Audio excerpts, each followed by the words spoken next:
Bismillahirrahmanirrahim. Assalamualaikum warahmatullahi wabarakatuh.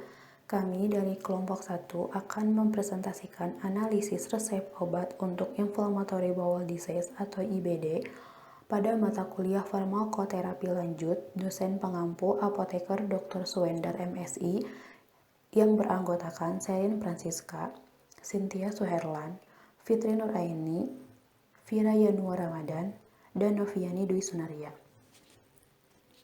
Saya, Fitri Nuraini, NPM 10060317070, akan terlebih dahulu mempresentasikan analisis resep obat IBD tersebut. Baik, sebelum memasuki analisis resep, terlebih dahulu saya akan menjelaskan penyakit IBD itu seperti apa. Inflammatory bowel disease atau dapat kita singkat dengan IBD merupakan peradangan pada saluran pencernaan yang ditandai dengan adanya iritasi hingga luka. Peradangan ini terjadi di usus yang dapat menimbulkan gejala berupa diare, nyeri perut, dan berat badan turun. Radang usus atau penyakit inflamasi usus terdiri dari dua jenis penyakit. Yang pertama ada colitis ulceratif, merupakan peradangan kronis pada lapisan terdalam usus besar atau kolon. Yang kedua, ada Crohn's disease, merupakan peradangan yang bisa terjadi di seluruh sistem pencernaan, mulai dari mulut hingga ke dubur. Gejalanya meliputi nyeri perut atau kram perut, perut kembung, diare, selera makan berkurang, berat badan turun, dan BAB berdarah. Pada slide ini terdapat resep obat yang kami curigai untuk pasien radang usus yang diperuntukkan bagi Nyonya Sudarmi. Kelengkapan resepnya meliputi nama dokter tidak tertera atau tidak ada, alamat dokter ada yaitu di Jalan Slamet Riyadi nomor 501 Kleco Surakarta. Nomor izin praktek dokter tidak tertera. Tanggal resepnya ada yaitu pada tanggal 10 bulan 7 2012. Tanda resep ada, nama obat ada, aturan pakai ada, tanda tangan dokter tidak tertera atau tidak ada, nama pasien ada yaitu Nyonya Sudarmi. Alamat pasien tidak tertera, usia pasien tidak tertera, tetapi dengan adanya tanda nyonya berarti pasien tersebut sudah dewasa. Kemudian berat badan pasien juga tidak tertera. Pada slide ini dan slide-slide selanjutnya terdapat uraian lengkap obat pada resep obat. Yang pertama yaitu Ultracet. Ultracet merupakan obat yang mengandung kombinasi zat aktif tramadol dan paracetamol yang digunakan untuk meredakan nyeri akut. Yang pertama yaitu tramadol yang merupakan salah satu komposisi dari obat Ultracet. Tramadol merupakan golongan analgesik opioid analgetik yang bekerja secara sentral yang memiliki afinitas sedang pada reseptor mikro yang lemah. Indikasi dari tramadol yaitu obat pereda rasa sakit, misalnya rasa sakit atau nyeri setelah operasi. Tramadol memiliki efek samping yaitu secara umum adalah mual, muntah, pusing, mulut kering, sedasi, dan sakit kepala. Tramadol memiliki farmakokinetik yaitu absorpsi. Tramadol diabsorpsi di traktus gastrointestinal lebih dari 96% setelah pemberian awal. Kemudian ada distribusi. Tramadol didistribusikan secara cepat di seluruh tubuh dengan volume distribusi 2-3 liter per kilogram pada dewasa muda. Kemudian terdapat metabolisme. Tramadol dimetabolisme oleh dementilasi nitrogen dan oksigen di sitokrom pada P450 isoenzim CYP3A4 dan CYP2D6 dan glukuronidasi atau sulfasi di hepat 85%. Ekskresi tramadol dan metabolismenya diekskresikan melalui ginjal pada dewasa muda. Waktu paruh tramadol yaitu 5-7 jam. Kemudian selanjutnya terdapat mekanisme kerja dari tramadol. Tramadol bekerja dengan dua mekanisme, yaitu pertama dengan mengikat secara stereospesifik reseptor mikroopioid di sistem saraf pusat untuk memblok sensasi nyeri dan respon terhadap nyeri. Kedua, menghambat pelepasan neurotransmitter, serotonin, dan norepinefrin dari sistem saraf aferen yang sensitif terhadap stimulus yang berakibat terhambatnya impuls nyeri. Kemudian farmakodinamik tramadol memiliki efek multimodal yang efektif untuk nyeri, nosiseptik, dan neuropati karena tramadol memiliki dua mekanisme kerja, yaitu sebagai opioid dan monoaminergik. Kemudian tramadol memiliki kontraindikasi pasien dengan hipersensitivitas opioid, pasien yang menggunakan inhibitor MAO dalam waktu 14 hari terakhir, pasien dengan hipersensitif terhadap tramadol. Saya Cynthia Suherlan. Di sini saya akan menjelaskan tentang uraian obat mengenai obat parasetamol atau acetaminophen. Acetaminophen merupakan metabolit phenazein dengan efek antipiretik. Golongan obatnya yaitu analgesik dan antipiretik. Kemudian ada indikasi, yaitu obat yang tidak mempengaruhi kadar asam urat dan tidak menghambat trombosit. Farmakodinamiknya, efek analgesik parasetamol serupa dengan salsilat, yaitu menghilangkan atau mengurangi rasa nyeri sampai sedang. Keduanya menurunkan suhu tubuh dengan mekanisme yang diduga. Farmakokinetik, parasetamol diabsorpsi cepat dan sempurna melalui saluran cerna. Konsentrasi tertinggi dalam plasma dicapai dalam waktu setengah jam dan masa paruh plasma antara 1-3 jam. Kontraindikasinya, parasetamol tidak dapat digunakan pada pasien yang memiliki hipersensitivitas terhadap parasetamol dan penyakit hiperaktif derajat berat. Mekanisme kerjanya, ada bukti-bukti untuk mendukung efek analgesik sentral parasetamol. Sampai saat ini telah terbukti keterlibatan parasetamol dalam 5 mekanisme analgesik yang berbeda. Penghambatan isoenzim siklooksigenase di SSP tanpa interaksi dengan situs mengikat. Kemudian aktivitas periode waktu bulbospinal serotonin. Kemudian aktivitas nitrat oksida, jalur aktivasi, kemudian aktivitas atau modulasi periode opioide endogen, dan meningkatkan nada kanabinoid endogen. Obat yang selanjutnya yaitu Mucosta, merupakan obat dengan kandungan rebamipid.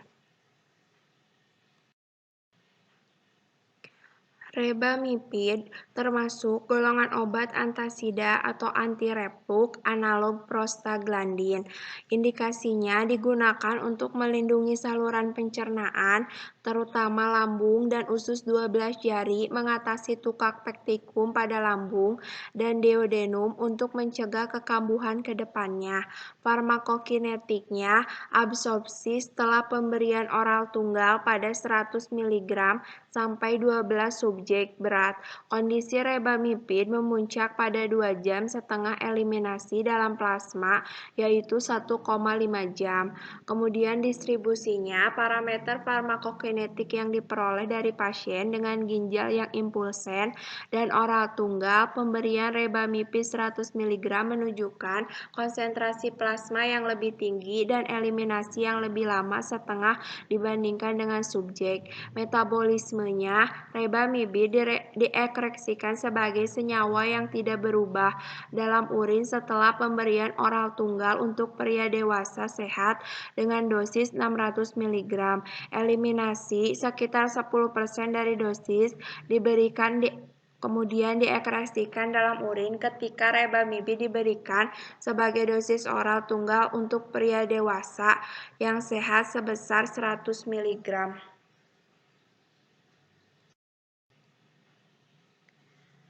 Farmakodinamik rebamibin. Rebamibin mencegah terjadinya erosi dan kerusakan mukosa. Obat ini menambah aliran darah lambung, mengurangi radikal bebas oksigen yang memicu stres oksidatif dan peroksidasi lipid, dan meningkatkan biosintesa prostaglandin di dinding duodenum.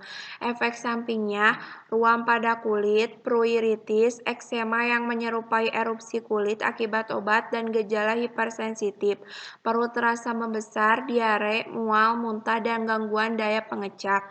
Kontraindikasinya untuk lansia, wanita hamil, menyusui, anak-anak, serta pasien dengan penyakit kronis, yaitu kanker. Mekanisme kerjanya bekerja meningkatkan daya tahan selaput lendir yang melapisi dinding lambung terhadap asam cairan lambung.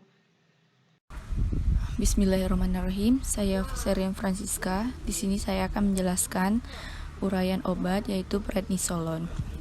Prednisolon merupakan obat untuk mengurangi peradangan pada alergi, penyakit autoimun, penyakit persendian dan otot, serta penyakit kulit. Golongan obatnya yaitu kortikosteroid. Kortikosteroid itu sendiri merupakan derivat hormon steroid yang dihasilkan oleh kelenjar adrenal.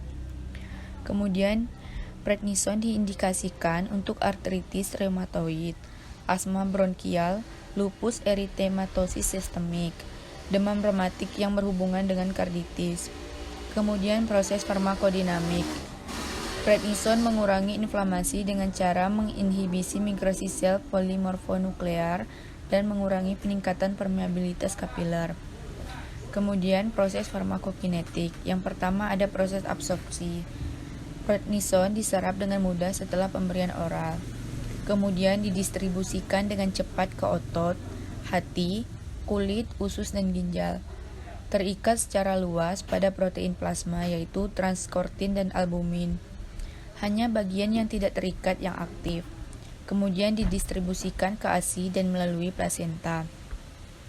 Kemudian ada proses metabolisme. Prednison dimetabolisme di hati menjadi metabolit prednisolon aktif. Kemudian dimetabolisme menjadi metabolit glukuronida dan sulfat yang tidak aktif. Yang terakhir, ada proses ekskresi. Metabolit tidak aktif dan sejumlah kecil obat tidak termetabolisme yang dikeluarkan oleh ginjal. Jumlah obat yang tidak signifikan juga dikeluarkan melalui tinja. Waktu paruh biologis prednisolon adalah 18 jam hingga 36 jam. Prednisolon mempunyai efek samping, yaitu efek samping prednisolon jangka panjang kebanyakan berkaitan dengan pengaruh kortikosteroid terhadap hormon. Prednison dapat berinteraksi dengan glikosida dan siklofosfamid. Prednisolon berkontraindikasi pada pasien dengan riwayat hipersensitivitas terhadap obat ini atau pasien dengan infeksi jamur sistemik. Mekanisme kerja prednison. Prednison menurunkan inflamasi melalui penekanan migrasi polimorfonuklear leukosit dan membalikkan permeabilitas kapiler yang meningkat. Ini juga menekan sistem kekebalan dengan mengurangi aktivitas dan volume sistem kekebalan. Yang terakhir ada antasida. Antasida merupakan obat yang digunakan untuk menetralkan kadar asam di dalam lambung. Pada dasarnya, lambung membutuhkan asam yang berperan pada proses pencernaan serta membunuh bakteri berbahaya yang ada di makanan. Golongan obatnya yaitu antagonis H2 atau histamin 2 blocker yang merupakan golongan obat-obatan yang digunakan untuk menangani kelebihan asam di lambung. Antasida diindikasikan untuk obat sakit mah, untuk mengurangi nyeri lambung yang disebabkan oleh kelebihan asam lambung dengan gejala seperti mual dan perih.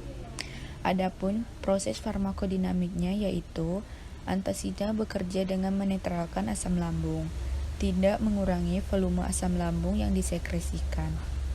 Kemudian proses farmakokinetiknya. Antasida diabsorpsi pada keadaan perut kosong 20-60 menit. sedangkan 1 jam setelah makan sampai 3 jam. Ekskresi aluminium hidroksida yang diabsorpsi melalui urin sekitar 0,1 sampai 0,5 mg dari aluminium yang ada dalam antasida diabsorpsi. Yang tidak diabsorpsi diekskresikan melalui feses. Magnesium hidroksida yang diabsorpsi sekitar 30% akan dibuang melalui urin, sisanya melalui feses. Antasida mempunyai efek samping yaitu perut kembung, mual dan muntah, kram perut dan sembelit.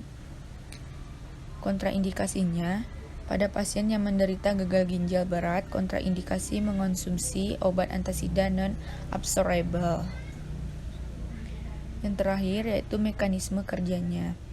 Mekanisme kerja antasida yaitu menetralisir atau mendapar sejumlah asam tetapi tidak melalui efek langsung, atau menurunkan tekanan esofageal bawah, tapi peninggian pH akan menurunkan aktivitas pepsin. Berikut adalah pertimbangan klinis obat yang digunakan. Berikut adalah kombinasi tramadol dan paracetamol atau Ultracet sebagai merek dagangnya. Tramadol.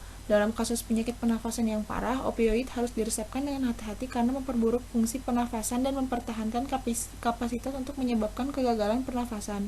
Baik ginjal dan hati digunakan untuk menghilangkan opioid. Artinya, dosis harus dikurangi pada pasien dengan penyakit hati dan ginjal. Demikian pula, dosis harus dikurangi pada pasien usia lanjut karena mengurangi resiko efek neurologis dan pernafasan. Tramadol juga dikenal dapat menurunkan ambang kejang, oleh karena itu sebaiknya dihindari pada pasien epilepsi. Jika pasien membutuhkan kedua kelas obat tersebut, maka pemantauannya ketat sangat penting mengingat tingginya kecenderungan opioid menyebabkan sembelit, yaitu membutuhkan obat pencahar seperti sena, tidak jarang diresepkan bersama. Kodein dan hidrokodein tidak boleh diberikan melalui intravena karena rute ini untuk obat-obatan ini menyebabkan anafilaksis parah. Opioid harus dihindari pada pasien dengan kolik biliar karena opioid memiliki kapasitas untuk menginduksi spasme pada sphincter Oddi. Nyeri yang memperparah beberapa opioid seperti fentanyl dapat digunakan untuk mengobati nyeri kronis melalui kovotransdermal. Fentanyl intravena juga digunakan bersama obat lain seperti propofol dan midazolam. Ini untuk prosedur anestesi dan sedasi. Lalu berikutnya paracetamol. Manifestasi klinis pada pasien dengan intoksikasi paracetamol seringkali asimptomatik atau timbul gejala gastrointestinal ringan. Hal ini membuat penegakan diagnosis toksisitas paracetamol cukup sulit dilakukan. Umumnya gejala muncul pada fase lanjut sehingga akan terjadi keterlambatan pengobatan.